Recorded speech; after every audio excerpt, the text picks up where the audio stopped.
Hello, this is Mrs. Murdock, and today I'm going to go over population growth graphs and the math that kind of goes with that. And what I want to begin with is a couple of important terms. So first of all, make sure that you do know what a population is in terms of the levels of organization, in terms of ecology. A population is a group of all the same species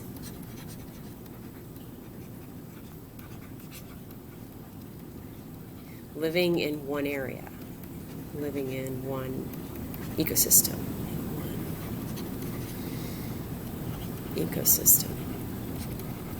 All right, so this doesn't necessarily have to be animals, right? This could be trees. This could be population of bacteria in a petri dish. So open your mind to that. All right. Then we need to know what limiting factors are. Limiting factors come up a lot in these graphs in connection with them. And there are two types. One type of limiting factor is called a density dependent. Density dependent limiting limiting factor. And these are where the more organisms you have packed into an ecosystem, the worse this limiting factor is going to get. So the more organisms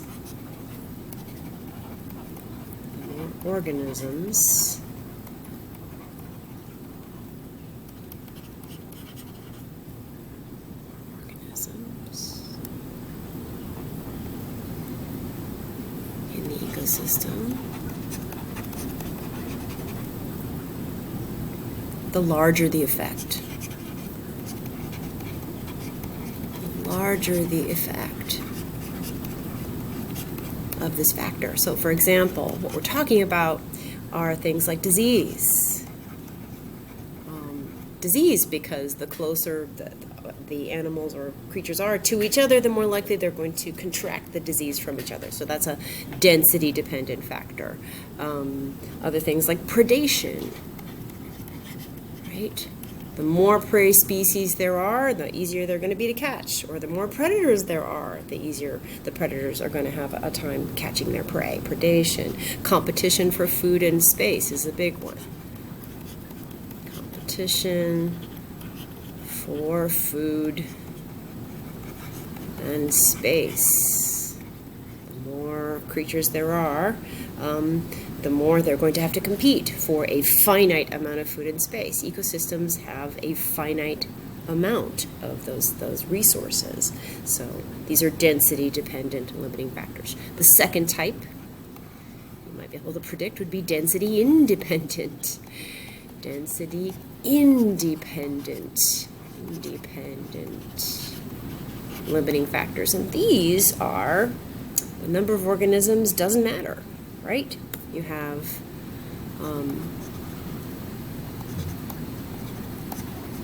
the number of organisms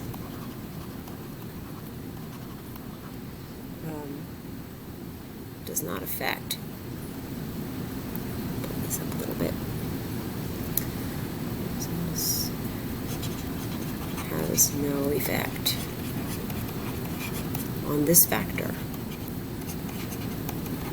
Factor.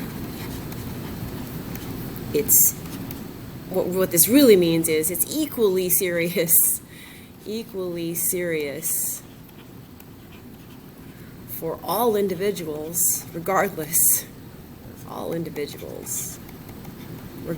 of how many there are. So here we're talking about natural disasters, really, right?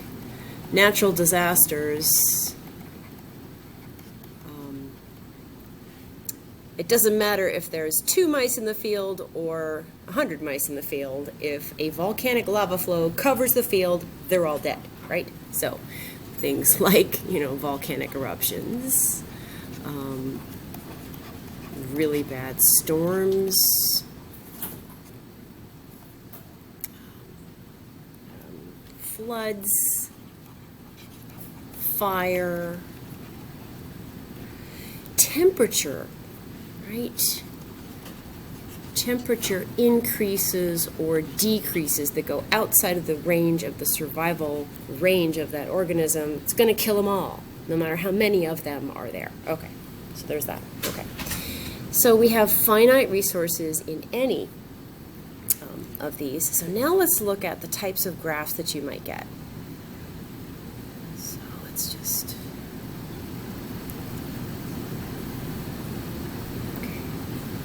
Let's just do that. Okay. So there's two types of population growth graphs, and you'll probably recognize both of these just fine. Okay. One is a exponential growth pattern, and one is logistic growth. Exponential, you have, on both of them, you have number of organisms and time, over time. Right, number of organisms in the environment over time. So exponential growth, you know what that looks like. It looks like this. And logistic growth has an exponential part to it, but then it tapers off, and you have this S-shaped curve. Okay. So exponential growth, the equation looks like this. The change in n over the change in time is equal to a rate times n, and that's it. Very simple. So it's a multiplier effect, and the population just grows and grows and grows with no limits. So this is not really realistic. There aren't very many populations that really behave this way. There's always going to be a point where the population is going to level out or may even crash, right? So exponential growth curves, you're not going to find. The human population has been doing this for a while. You'll find this in bacteria in a petri dish. They'll do this for a while, but then they'll always stop when they reach the edge of the petri dish, right? Okay, so logistic growth curve, and hopefully you do remember this from freshman year, is a different equation. It's going to look like this. It's going to have, again, change in the population over change in time, right, is equal to that intrinsic rate. Room here. There we go. Again, times n, but then you add in something here. You're going to add a k value, which is the carrying capacity. Again, divided by the k. And what winds up happening with this is you have a defined limit on every ecosystem, right about here on this graph, where it reaches that maximum. And that is k. And that is called the carrying capacity. You remember that. The carrying capacity. Carrying capacity is different for every ecosystem. It depends on the situation. Carrying capacity is defined as the maximum number of whatever these organisms are that can be sustained by that ecosystem without the ecosystem degrading. So there's a maximum number of moose that the Yellowstone Park can support. There's a maximum number of bacteria that a petri dish can support, right? Okay. So now, let's do some problems that kind of help you use these equations a little bit. So I'm going to go to a sample problem here. Okay, here's a sample. So this is the kind of, it could be a multiple choice question that you're faced with, but this is the kind of problem where you're going to be expected to use that logistic growth equation or exponential growth equation to make a calculation based on numbers that they give you. And again, with word problems, just like any word problems, you have to know how to identify what's what. So let's just do this fish population and start defining what they're giving us. So a fish population of 250 fish are in the pond has a maximum annual rate of increase of 0.8. If the carrying capacity of the pond is 1,500 for this species, what is the expected population size after 1 year? So let's think about what they're giving us here. So the carrying capacity they're giving us, so let's say that K, let's write that down. Now we have the K. They're giving us an n value, a beginning n value, so we're going to say n sub 1 at the beginning of the year is 250 fish. Okay. The rate of increase is going to be your R value. So your R rate of increase is 0.8, and that's what they're giving us. What we want to know is after a year, what is your N sub 2? So how do you set this up? This is how you set it up. You're going to go, all right, you have the delta N over delta T. This is just writing down the equation so you remember what it is. Okay, R max. Make sure your N is in there, and we're going to put the N1s in here, okay?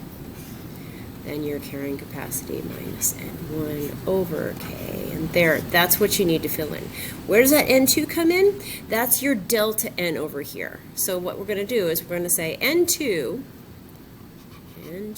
minus N1. There's your delta, right? And the delta time is 1 year, so that's 1. That's going to be easy. We'll just kind of fade that out eventually. Your R max is 0.8, right? Let's put that in there. Your N1 is, again, 250. We'll put that in there. Then we have your K is 1,500 minus 250 divided by your K value again. And if you plug and chug this, let's just do it one step at a time, right? So, right, that should have actually been 250. Sorry about that. Okay. So again, let's just keep that N2 minus 250. Follow your order of operations, right, PEMDAS? So I'm just going to keep this 0.8 here until I get all of that stuff in the parentheses melted down.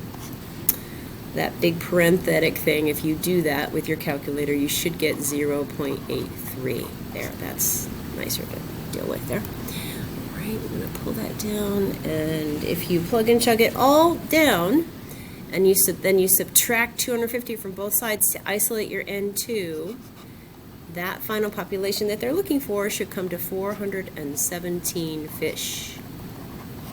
And there's your answer right there. There, okay? That's how you do that kind of a problem. All right, so let's see, let's do another one here. Let's maybe give you a different idea of how this might work. Right, the birds is simple. The population of the Japanese deer, that would be good. Okay, let's do the Japanese deer population. All right, Japanese deer in central Japan was determined each year from 2005 to 2014, and the Sika deer underwent logistic growth. Starting with, there's your N1, and there's your N2. And the years are 5 to 12. Oh, between stabilized. Okay. Based on this, the R max for this population, there's your R max. Okay.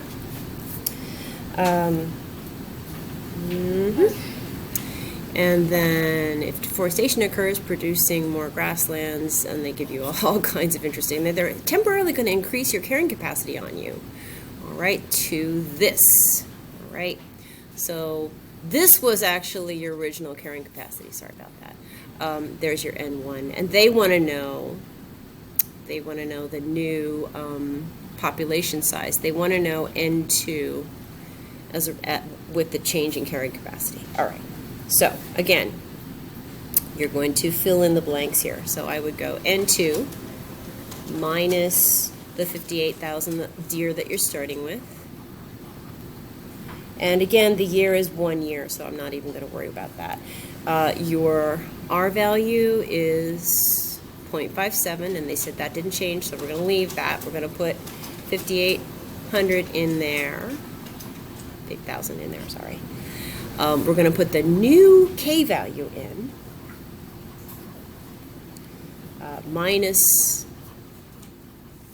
the N value over the K value. Okay, and if you do all that, your N2 should come to 63,667 deer. Okay, right? With that carrying capacity. The answer choices, they give you some answer choices here. The actual answer is, there's your answer for the right number of deer, right? That's the answer. And that's, that number doesn't pop up anywhere else, so you know that has to be it. And the growth rate would decrease the following year, assuming that carrying capacity wouldn't be able to be maintained. Okay. All right. So I hope that's helpful. That's